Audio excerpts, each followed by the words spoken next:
欢迎来到巴巴娱乐呀频道，请订阅频道，所以大家不要错过当天最热门的新闻。我们今天的时事通讯包括以下内容：诚意菜鸟男主天崩开局，萧秋水艳绝天下。你喜欢诚意的剧吗？诚意严厉的恨意不像演的这条热搜让全网观众瞬间破防。短短15秒的片花里，萧秋水目睹亲友惨死的画面反复闪回，他眼眶赤红，青筋暴起，持剑的手颤抖得几乎握不住剑柄。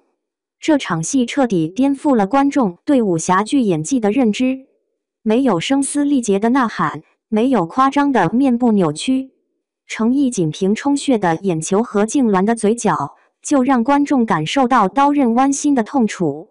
这场恨意教科书背后藏着赴山海最危险的赌注。川书设定撞上温瑞安原著，剧组竟把萧秋水的黑化线改成3种人格分裂。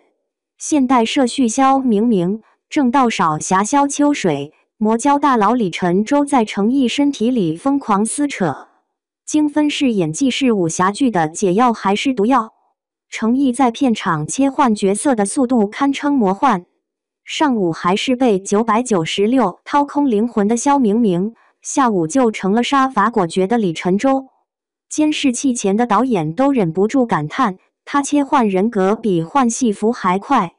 这种表演模式在《沉香如屑》已有预兆。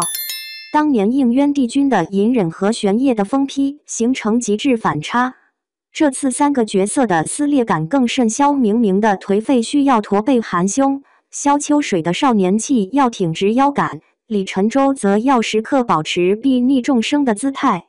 武术指导爆料，诚意为区别人物设计了3种握剑姿势。萧秋水握剑时五指并拢如青竹，李晨舟却是反手倒提利刃，连走位都暗藏玄机。少侠出场必走直线，魔头偏爱蛇形步。当系统文入侵武侠宇宙，原著粉集体暴走。编剧把温瑞安的神州奇侠改得面目全非。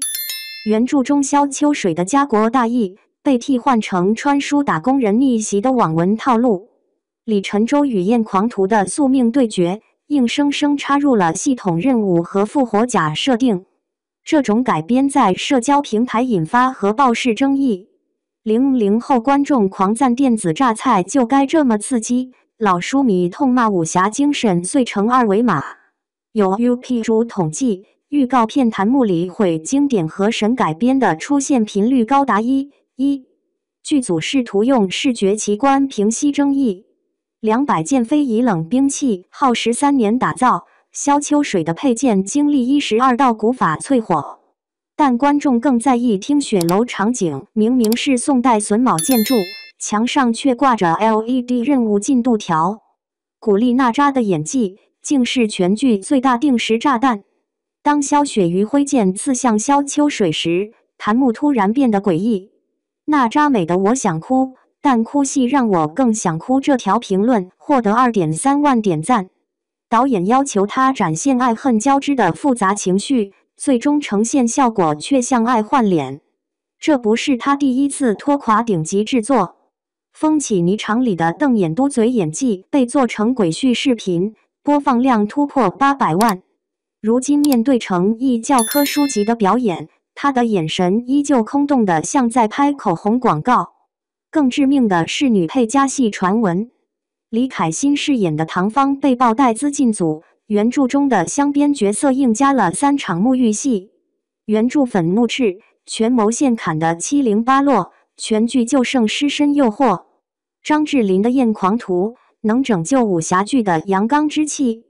当48岁的焰狂徒徒手捏碎酒杯，弹幕瞬间被梦回路小凤刷屏。这个原著中狂傲不羁的角色，被张智霖演绎出港式黑帮片的狠劲。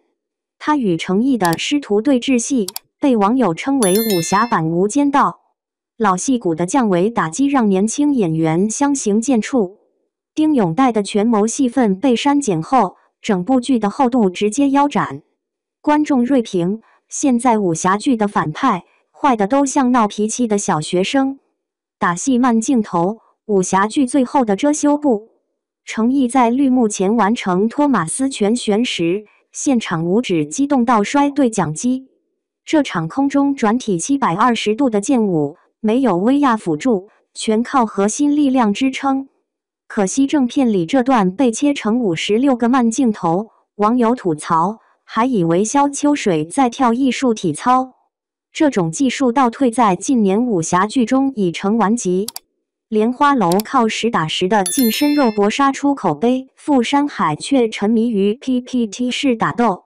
尤其李晨舟的血洗江湖戏，10分钟打戏用了8分钟升格镜头，观众开始怀念徐克式的暴力美学。现在大侠杀人要先摆30秒 pose， 等反派自拍完再动手。当武侠剧开始内卷，谁还记得侠义初心？傅山海的野心写在每个毛孔里，穿书设定讨好 Z 世代，权谋线迎合男性市场，工业糖精专攻女性观众。这种既要又要的策略，最终炖出一锅五味杂陈的大杂烩。程毅的演技越惊艳，越暴露剧作逻辑的脆弱。萧秋水的成长线本该展现侠者仁心，现在全靠系统外挂强行升级。他说出完成 KPI 就能复活队友的台词，现场书粉集体摔碎应援灯牌。这场武侠实验注定载入史册，要么开启新派武侠纪元，要么成为魔改教科书案例。唯一确定的是，程毅用演技喂烂剧镀金的时代该终结了。傅山海总投资2亿的消息曝光时，业内曾哗然：武侠剧这么烧钱找死吗？看到程毅吊着威亚在零下10度拍血戏，张智霖为一段打戏狂减15斤，就知道钱花在了刀刃上。其他剧组用绿幕合成山水时，他们跑到贵州悬崖取景，航拍镜头里的云海奇观，被檀木戏称经费在燃烧。谁才是真正的傅山海？是那个在格子间熬夜改稿的肖明明？是那个在江湖遍体鳞伤仍不低头的萧秋水？还是那个在权力巅峰孤独舔血的李晨舟？剧集官微抛出这个问题时，3小时内10万条评论疯狂刷屏。有人说是每个被生活毒打却心怀热血的普通人，有人坚持武侠精神永不褪色，还有品牌借势营销喝联名奶茶就能穿越。